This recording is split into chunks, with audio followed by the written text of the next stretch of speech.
Hey, it's me, Olivia, and I have a microphone for absolutely no reason at all. I am doing my spring book reviews for 2024, and I'm gonna fly through them because it's now August, and it's gonna be really amazing if I can remember anything about these books. I remember the important things. One quick thing, I do sell books. Right now, my website is focused on music and how I teach singing lessons. Soon I will have a site where you can buy books from me again, and I'm thinking it's going to be off of Pango Books or Etsy, but I'm not positive yet, so stay tuned. The first book I'm going to talk about is Honey and Spice.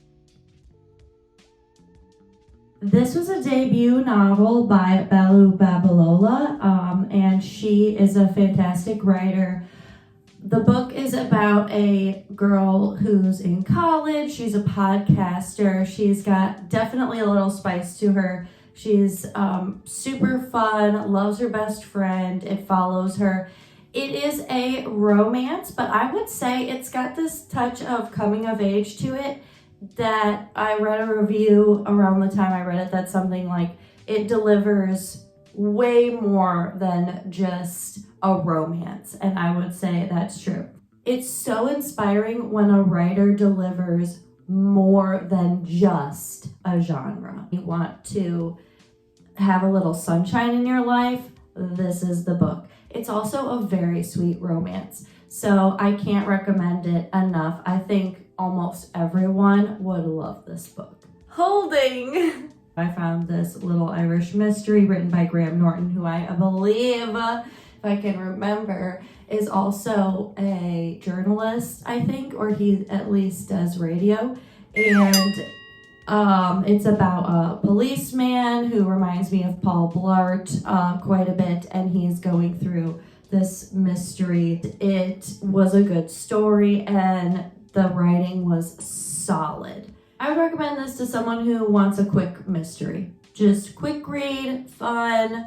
I will say, trigger warning, there is a disturbing scene in there, so just look out for that. Okay, next one is called The Only One Left by Riley Sager or Sager, I can never remember.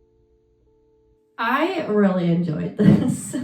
This is a classic whodunit, okay? It's about a caretaker. She moves into this big old house, gothic house, where an infamous woman needs her care, and there's quite the reputation of this woman who may be a murderess. The caretaker in the story, she also has sort of a reputation. She also has rumors swirling around her. I really like a certain cocktail of a whodunit. I love the gothic feel, the different characters like the gardener, the maid, the housekeeper. But I also love it when the characters have depth and development, and there's some meat to like it when it's got a little bit of humor sprinkled in. I am very particular. Okay, so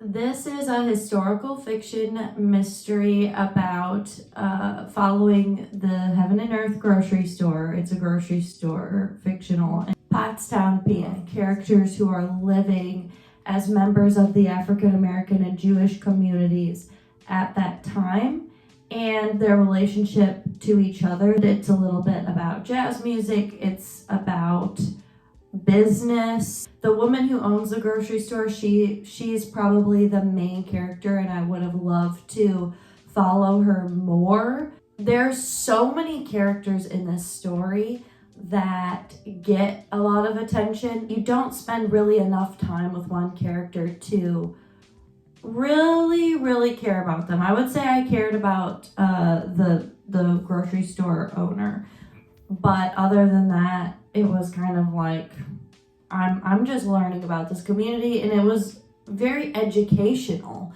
more than a story to me. I would say read this book not for the mystery but for the historical fiction. element. I think it's an important story. Okay, the next book is Never Lie by Frida McFadden. I love this author. I just love her books. I think they're awesome. This is another mystery. It's a thriller about a married couple. They get snowed into this house, and when they're snowed into the house, they're like, we're not alone. There's someone in here, but they're stuck. It's winter. It's scary. This has some twists and turns I didn't expect, and I thoroughly enjoyed the ride. I love how she can write this genre and sprinkle in the humor. I would recommend this book if somebody wants just like an easy read, an easy thriller. I'm like, this one's solid. Moving right along to In 5 Years, and this book is by Rebecca Serle or Searle. I think it's Serle. No. I love this book. My grandma recommended it to me, and I just loved it. It's like a time loopy heartbreaker novel. From the jump, you're wondering, is this woman crazy? Did she have a bad dream?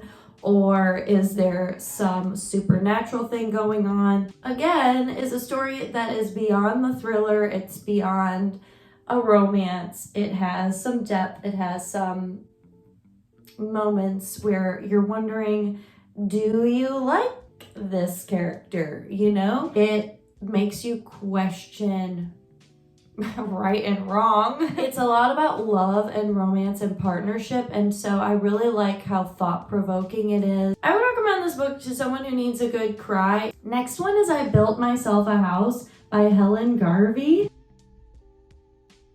It's a how-to book, and it was written in 1975. And it's about this house that you can build in Northern California. This woman builds her own house and documents everything she did and how she kept it very low cost. Full disclosure, it does not have running water or electricity, so this is like the bare bones. It was a joy to read. I think I read it like in a morning. All the pictures are hand drawn by this artist, Susan Freeman, and so it's really sweet. There are no pictures, no regular pictures. It's all drawings. It's very charming. Cottagecore vibes. Yeah. And so the next one I'm going to talk about is The Butcher Boy.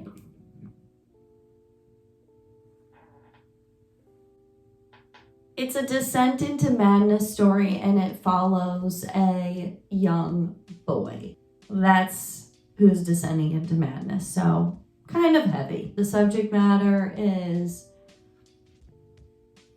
delicate and is handled with humor, and it's also tragic. The main character does give me Holden Caulfield vibes quite a bit. There is a movie version, which I would like to watch. I would also say it's a commentary on family, poverty, and community. The next book is called The Lucky One by Nicholas Sparks. This is your typical romance. This woman is living in a little town, and I think they said it was North Carolina, but they ended up filming the movie version around where I live in southern Louisiana. And that's actually why I read this book, because my friend Kaylin was like, you have to read this book. They filmed a movie. Yeah. I got it out of a little library in the town that it was filmed. It's about this woman and her grandma own a dog kennel. A love interest, he's a Marine. There's a lot about being in the Marines. It sort of does the flashback thing.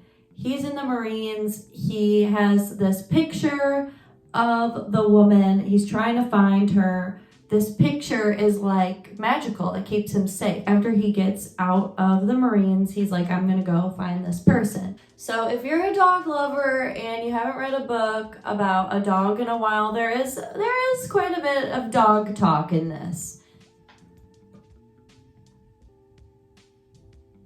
This one was definitely worth it. I really like this one. I actually got a lot out of it. Also, if you like the subtle art of not giving a beep, then you will really like this one too, probably. James Clear, like Mark Mansfield, started as a blogger, and the way this book is pieced together, it's not pieced together by James Clear's experiments and own anecdotes. It's pieced together from like other work, which I really like. It's about unlocking small habits to achieve what you want to in life. It's lighthearted, it's fun, it's actionable steps. So yeah, I just can't recommend it enough.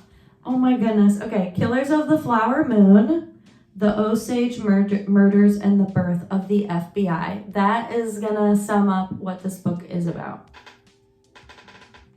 Contrary to what you might believe, is a non-fiction book.